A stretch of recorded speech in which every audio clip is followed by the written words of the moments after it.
warahmatullahi wabarakatuh.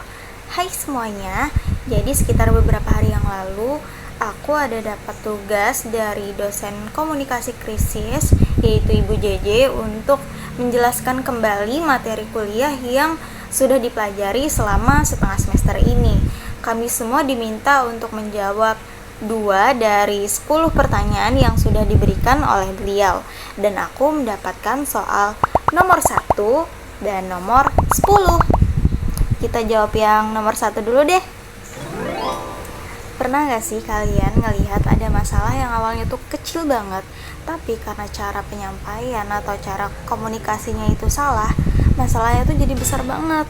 Misalnya nih, ada contoh, aku adalah pemilik toko kue, lalu ada pelanggan yang komplain karena dia merasa kue yang aku jual itu kurang higienis. Nah, lalu aku sebagai pemilik toko kue itu malah diem aja, gak ngerespon, atau aku malah emosi balik, malah aku marah balik ke pelanggan yang komplain itu gara-gara aku tidak terima. Nah, kalau misalnya aku bersikap seperti itu, yang ada masalah yang awalnya itu bisa diselesaikan berdua itu malah jadi makin besar, bahkan bisa cepat menyebar ke media sosial. Nah, karena hal itu akhirnya banyak orang yang kehilangan kepercayaan, dan juga nama baik usaha toko kue yang sudah aku rintis sejak lama itu jadi memiliki reputasi yang buruk. Nah, dari contoh tadi kita bisa melihat bahwa saat masalah terjadi, cara kita berkomunikasi dan cara kita merespon itu sangat penting. Dan inilah yang disebut dengan komunikasi krisis. Komunikasi krisis itu apa sih sebenarnya? Komunikasi krisis itu adalah cara seseorang, organisasi, atau perusahaan menyampaikan informasi ketika sedang menghadapi masalah besar atau situasi genting yang bisa merusak reputasi, kepercayaan publik, bahkan keselamatan. Nah, jadi komunikasi krisis itu bukan cuma memberikan penjelasan atau klarifikasi aja, tapi bagaimana kita bisa memberikan pesan atau menyampaikan pesan dengan tepat, jelas, jujur, dan juga kita bisa menenangkan situasi dan keadaan. Nah, terus tujuannya apa sih komunikasi krisis? Komunikasi krisis itu udah pasti ada tujuannya. Yang pertama itu adalah memberikan informasi yang benar kepada masyarakat agar masyarakat itu tidak mudah percaya dan tidak gampang salah paham dengan berita yang belum tentu benar. Tujuan yang kedua adalah untuk menjaga kepercayaan publik. Nah, saat terjadi krisis, kepercayaan publik itu sangat rentan hilang, teman-teman. Nah, lalu yang ketiga, tujuannya adalah untuk mengendalikan situasi agar masalah tidak semakin luas dan memberikan dampak atau kerugian yang lebih besar lagi.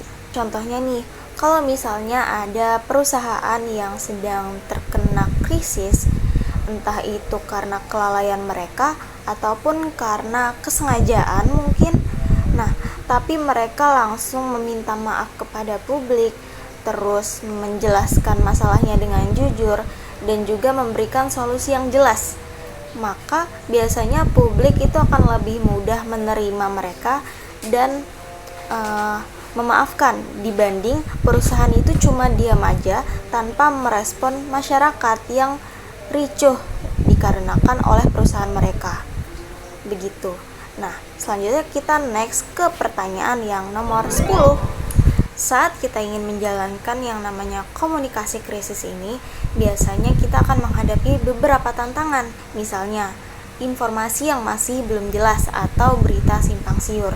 Nah, saat krisis itu terjadi, biasanya fakta itu belum lengkap, tapi masyarakat itu sudah ingin mengetahui jawaban secepat mungkin.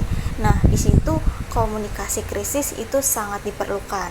Lalu ada juga tekanan waktu. Saat terjadi krisis, kita itu dituntut untuk memberikan klarifikasi atau merespon secepatnya. Tapi ingat, kita harus tetap hati-hati agar yang kita sampaikan itu bukan informasi yang salah. Jadi kita juga harus selektif dalam menyampaikan informasi. Tantangan yang selanjutnya itu adalah emosi dari publik. Nah, saat terjadi krisis, Atau contoh nih yang aku kasih tadi, aku adalah pemilik toko kue dan pelangganku itu marah dan komplain karena pesanan yang diberikan kepada mereka itu tidak sesuai. Nah, saat mereka marah dan kecewa, itu aku harus lebih bijak dalam memilih kata-kata yang disampaikan kepada pelangganku. Karena sekarang itu apalagi ada yang namanya media sosial. Kalau misalnya aku salah memilih kata, itu bisa aja pelangganku itu memviralkan toko kueku. Dan sekarang itu satu postingan aja itu bisa bikin viral dalam hitungan menit. Kalau misalnya salah sedikit dalam merespon, bisa jadi toko kueku itu akan bangkrut, teman-teman, begitu. Nah, karena itu komunikasi krisis itu harus dilakukan dengan cara yang benar dan juga tepat. Oh gitu ya. Kira-kira gimana sih cara melakukan komunikasi krisis yang tepat itu? Cara melakukan komunikasi krisis yang tepat itu adalah yang pertama, harus ada yang namanya transparansi atau keterbukaan. Jangan sampai kita menutup-nutupi masalah atau bahkan tidak jujur, karena biasanya kejujuran itu akan lebih dihargai. Yang kedua, kita harus bisa merespon dengan cepat tetapi tetap akurat. Kita jangan terlalu lama untuk diam dan tidak merespon, tapi kita juga jangan asal bicara dalam menyampaikan pendapat kita, karena kalau misalnya kita bicara tanpa fakta, biasanya itu akan malah menambah masalah di masyarakat. Yang ketiga, gunakanlah bahasa yang sopan dan penuh empati. Kita tidak boleh menggunakan kalimat yang defensif atau bahkan lebih parahnya kita menyalahkan orang lain atau pihak lain atas kelalaian yang telah diperbuat oleh kita ataupun perusahaan kita. Dan yang terakhir, pesan yang disampaikan itu harus konsisten agar masyarakat itu tidak kebingungan dengan hal yang kita sampaikan. Contoh nih, kalau misalnya perusahaan toko kue milikku itu mengalami krisis.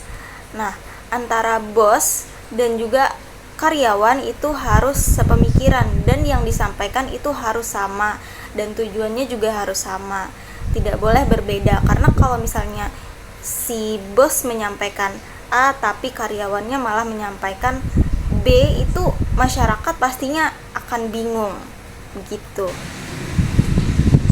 Nah, teman-teman, jadi kesimpulannya yang namanya komunikasi krisis itu sangat penting saat kita menghadapi masalah yang besar. Karena itu bukan hanya soal kita berbicara atau klarifikasi aja, tapi tentang kita menjaga kepercayaan, tanggung jawab, dan bagaimana cara kita menghadapi situasi sulit dengan lebih bijak.